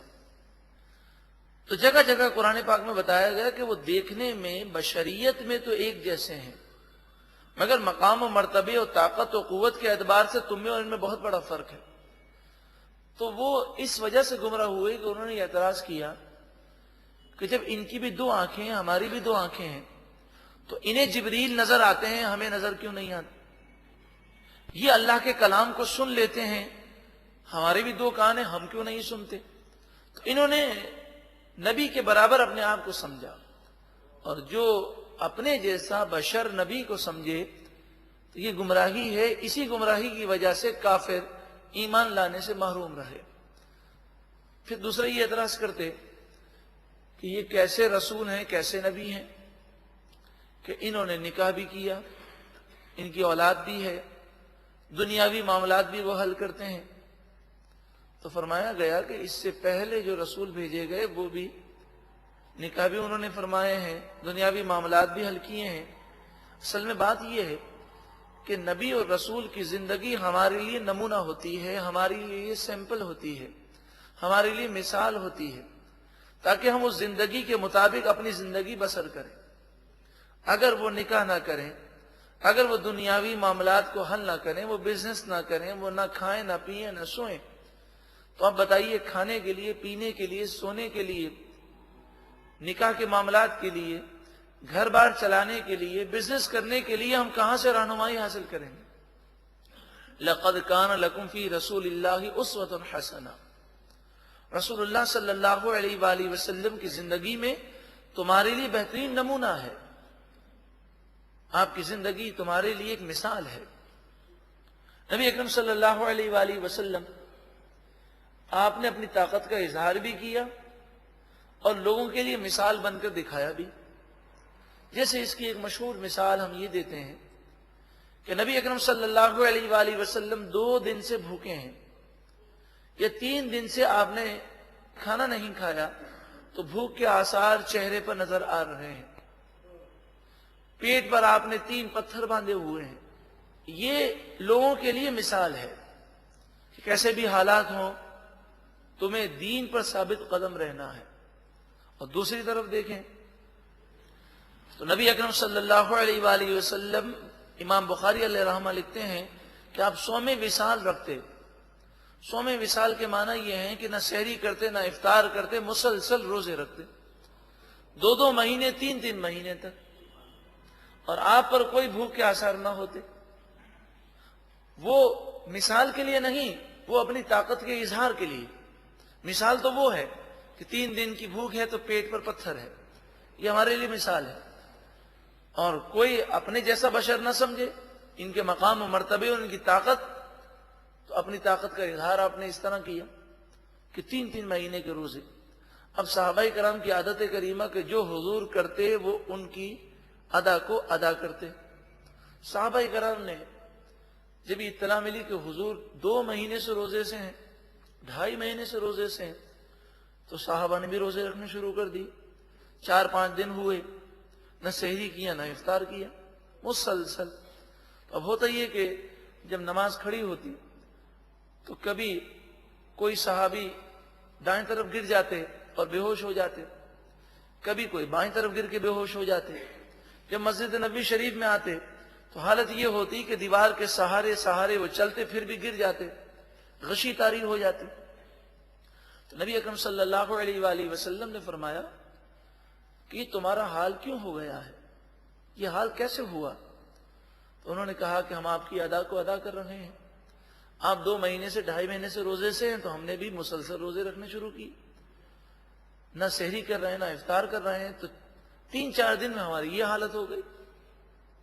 تو آپ نے فرمایا ایکم مثلی، تم میں سے کون میرے برابر ہے، تم میں سے کون میرے مثل ہے؟ امام بخاری علیہ رحمہ فرماتے ہیں کہ نبی اکرم صلی اللہ علیہ وآلہ وسلم نے فرمایا ایکم مثلی، تم میں سے کون میرے برابر ہے، یعنی کوئی بھی میرے برابر نہیں ہے، میرے مثل تم میں سے کوئی بھی نہیں ہے۔ پھر آپ نے فرمایا مجھے تو میرا رب کھلاتا ہے اور میرا رب پلاتا ہے۔ یہ طاقت کا اظہار تھا، اور وہ جو کیفیات تھیں کہ بھوک کے آثار چہرے پر ظاہر ہوئے، آپ بظاہر کمزور نظر آنے لگے، پیٹ پر پتھر ہیں، یہ لوگوں کے لیے مثال تھی کہ کیسے بھی حالات ہو جائیں دین پر ثابت قدم تمہیں رہنا ہے۔ تو حضرت شاہ ولی اللہ علیہ رحمہ فوز کبیر میں لکھتے ہیں کہ کافروں کی سب سے بڑی غلطی یہ تھی کہ انبیاء علیہم السلام نے جو مثال کے لیے ایک عام بشر جیسی زندگی گزار کر پیش کر کے دکھائی، انہوں نے یہ سمجھا کہ انبیاء کی اتنی ہی طاقت ہے، وہ انبیاء کی طاقت و قدرت کو نہ سمجھ سکے، اور انہوں نے یہ خیال نہ کیا کہ ان کی طاقتیں تو بہت ہیں، یہ تو ایک مثال کے طور پر ایک عام بشر کی طرح وہ زندگی گزار کے لوگوں کو سکھاتے ہیں کہ اس طرح زندگی گزارنی ہے، تمہیں کاروبار ایسے کرنا ہے، کھانا ایسے ہے، پینا ایسے ہے، سونا ایسے ہے، تمہیں گھریلو زندگی ایسے گزارنی ہے۔ فرمایا وَلَقَدْ أَرْسَلْنَا رُسُلًا مِّن قَبْلِكَ، بے شک ہم نے آپ سے پہلے کئی رسولوں کو بھیجا، وَجَعَلْنَا لَهُمْ أَزْوَاجًا وَذُرِّيَّةً، ان کے لیے ہم نے بیویاں بھی رکھی اور اولاد بھی رکھی، وہ صاحب اولاد بھی تھے اور انہوں نے نکاح بھی کیے۔ وَمَا كَانَ لِرَسُولٍ أَن يَأْتِيَ بِآيَةٍ إِلَّا بِإِذْنِ اللَّهِ، اور جہاں تک ان کافروں کا یہ مطالبہ ہے کہ یہ جو ہم نشانی اور معجزہ مانگتے ہیں وہ کیوں نہیں دکھاتے، تو نہیں بتایا گیا کہ ان کی طاقتیں ہیں، اختیار ہے، لیکن جب اللہ کا حکم ہوتا ہے اور اللہ کا فرمان ہوتا ہے اس کے مطابق وہ اپنی طاقت کا اظہار کرتے ہیں۔ فرمایا رسول نشانی بِإِذْنِ اللہ، اللہ کے اذن کے ساتھ ہی لاتے ہیں، جیسا اللہ کا حکم ہوتا ہے ویسا وہ نشانی اور معجزے کا اظہار کرتے ہیں۔ لِكُلِّ أَجَلٍ کتاب، ہر موت کے لیے لکھا ہوا ہے، یعنی ہر ایک کی موت کا وقت مقرر ہے۔ يَمْحُ اللَّهُ مَا يَشَاءُ وَيُثْبِتُ، یمحو اللہ، اللہ تعالیٰ مٹا دیتا ہے، ما یشاء، جو وہ چاہتا ہے، ویثبت، اور وہ جسے چاہتا ہے ثابت رکھتا ہے۔ اس کی مراد میں کئی اقوال ہیں۔ ایک قول یہ ہے کہ اس سے مراد یہ ہے کہ جب بندہ اللہ کی بارگاہ میں توبہ کرتا ہے تو اللہ تعالیٰ اس کے سارے گناہوں کو بخش دیتا ہے، اور جب بندہ توبہ نہیں کرتا، گناہ کرتا ہے، تو گناہوں کی وجہ سے اس کے لیے جہنم ہوتی ہے۔ لیکن جس پر اللہ تعالیٰ کرم فرماتا ہے، اس کے جتنے گناہ چاہتا ہے اللہ تعالیٰ مٹا دیتا ہے۔ اس سے مراد تقدیر کے فیصلے بھی ہیں۔ اللہ تعالیٰ جو تقدیر کا فیصلہ فرمانا چاہے فرماتا ہے، اور جس تقدیر کے فیصلے کو چینج فرمانا چاہے، تبدیل کرنا چاہے، تبدیل فرما دیتا ہے۔ وَعِندَهُ أُمُّ الْكِتَابِ، اور اللہ ہی کے پاس لوح محفوظ ہے۔ وَإِمَّا نُرِيَنَّكَ بَعْدَ الَّذِي نَعِدُهُمْ، اور بے شک جس عذاب کا وعدہ ہم ان کافروں سے کر رہے ہیں، ہم چاہیں تو وہ عذاب اے محبوب آپ کو دکھا دیں۔ مراد یہ کہ آپ کے وصال سے پہلے ان کافروں پر یہ عذاب آ جائے۔ او نتوفینک، یا ہم آپ کو اپنے قرب میں بلا لیں، یعنی آپ کا وصال ہو جائے، اس کے بعد ان کافروں پر عذاب آئے۔ دونوں صورتوں پر ہم قادر ہیں۔ کافر ہمیں یہ نہ سمجھیں کہ ہم بے بس ہیں، بلکہ یہ ڈھیل یہ ہماری رحمت ہے۔ فَإِنَّمَا عَلَيْكَ الْبَلَاغُ، آپ پر تو صرف پہنچا دینا ہے۔ وَعَلَيْنَا الْحِسَابُ، اور حساب لینا یہ ہم پر ہے، ہم ان کافروں کا حساب لیں گے۔ اولم یرو، کیا ان کافروں نے نہ دیکھا، انا نأتی الارض ننقصها من اطرافها، کہ ہم ان کی آبادیوں کو زمین کے چاروں طرف سے گھٹا رہے ہیں، یعنی اسلام پھیل رہا ہے، کفار مسلمان ہو رہے ہیں، اس طرح کافروں کی آبادیاں گھٹ رہی ہیں۔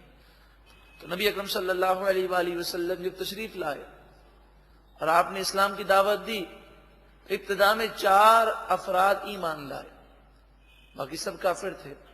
آہستہ آہستہ مسلمانوں کی تعداد بڑھتی گئی اور کافروں کی تعداد وہ گھٹتی گئی، اس طرح کہ کافر مسلمان ہوتے گئے۔ واللہ یحکم، اور اللہ تعالی فیصلہ فرماتا ہے۔ لا معقب لحکمہ، اس کے فیصلے کو کوئی نہیں ٹال سکتا۔ وَهُوَ سَرِيعُ الْحِسَابِ، اور وہی جلد حساب لینے والا ہے۔ وَقَدْ مَكَرَ الَّذِينَ مِنْ قَبْلِهِمْ، اور بے شک ان سے پہلے لوگوں نے فریب کیا۔ فَلِلَّهِ الْمَكْرُ جَمِيعًا، اور ساری خفیہ تدبیر اللہ ہی کے اختیار میں ہے۔ وہ جو خفیہ تدبیر فرماتا ہے، کافروں کی نظر اس خفیہ تدبیر کے انجام پر نہیں ہے۔ مثال کے طور پر ہم یہ مثال اس موجودہ دور میں دے سکتے ہیں کہ روس نے اسلامی ریاستوں پر قبضہ کیا، اور کہتے یہ ہیں کہ 17 اسلامی ریاستوں پر قبضہ کر لیا۔ اب روس کے ٹکڑے ہوئے تو کئی اسلامی ریاستیں آزاد ہوئیں۔ یہ دنیا کی سپر پاور کہلاتا تھا۔ افغانستان پر اس نے حملہ کیا، اور اس کا ذہن یہ تھا کہ افغانستان پر حملہ کرنے کے بعد پاکستان پر حملہ کر لوں گا، اس طرح سمندر تک میری رسائی ہو جائے گی اور پوری دنیا میں اکلوتا سپر پاور بن جاؤں گا۔ لیکن جب وہاں گیا تو اللہ کی خفیہ تدبیر کیا ہے وہ نہیں جانتا تھا۔ نہ صرف افغانستان سے اسے پسپا ہونا پڑا، بلکہ اسے ان اسلامی ریاستوں کو بھی آزاد کرنا پڑا جسے اس نے قید کیا تھا، اور اس کی قوتیں ٹوٹ گئیں۔ اللہ تعالیٰ کی خفیہ تدبیر کو ہم نہیں جانتے، اور نہ یہ کافر جانتے ہیں۔ اللہ تبارک و تعالی مسلمانوں کو فتح و نصرت عطا فرمائے۔ یہ بات یاد رکھیں، جب ہم کافروں کی مذمت کرتے ہیں تو اس سے مراد ہماری دشمنان اسلام ہے۔ ہاں، ایسے کافر جو ہیں کافر لیکن اسلام کے دشمن نہیں ہیں، تو ان کے ساتھ ہم یہ خیال کریں کہ انہیں بم سے اڑا دیں یا ان پر حملے کریں، یہ شرعی طور پہ جائز نہیں۔ کسی کے چرچ پر یا کسی مندر پر حملہ کرنا یا چلتے ہوئے عیسائیوں کو اڑا دینا، یہ اسلام کی تعلیمات نہیں ہے، کیونکہ ہر عیسائی، ہر ہندو، ہر یہودی اسلام کا دشمن نہیں ہے۔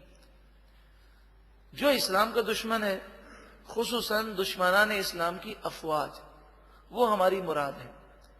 کئی ایسے عیسائی، یہودی، ہندو ہیں کہ جن پر اگر تبلیغ دین کی جائے اور محنت کی جائے تو وہ اسلام قبول کر بھی سکتے ہیں، اور اب الحمدللہ یورپ میں اور امریکہ میں بڑی تیزی کے ساتھ وہ اسلام قبول بھی کر رہے ہیں۔ اور یہ بھی اللہ تعالیٰ کی خفیہ تدبیر ہے کہ انہوں نے جتنا اسلام کو بدنام کرنے کی کوشش کی، اتنا ہی لوگوں میں ایک جستجو پیدا ہوئی، اور آج یورپ کے لوگ قرآن کو پڑھتے ہیں، اسلام کو سمجھتے ہیں، اور الحمدللہ بڑی تیزی کے ساتھ یورپ میں، امریکہ میں، خصوصاً ان ممالک میں جہاں سرکار دو عالم صلی اللہ علیہ وآلہ وسلم کی بے ادبی اخبارات میں شائع کی گئی، ان ممالک میں کہتے ہیں اسلام کے بڑھنے کی شرح 3 سے 4 گنا تک وہ ترقی کر گئی۔ یعلم ما تکسب کل نفس، اللہ تبارک و تعالی جانتا ہے ہر جان جو کماتی ہے، جو نیکی کرتی ہے، جو گناہ کرتی ہے۔ وَسَيَعْلَمُ الْكُفَّارُ، اور ان قریب کافر جان لیں گے، لمن عقبی الدار، کہ کس کے لیے تباہی کا گھر ہے، کس کے لیے برا انجام ہے۔ وَيَقُولُ الَّذِينَ كَفَرُوا لَسْتَ مُرْسَلًا،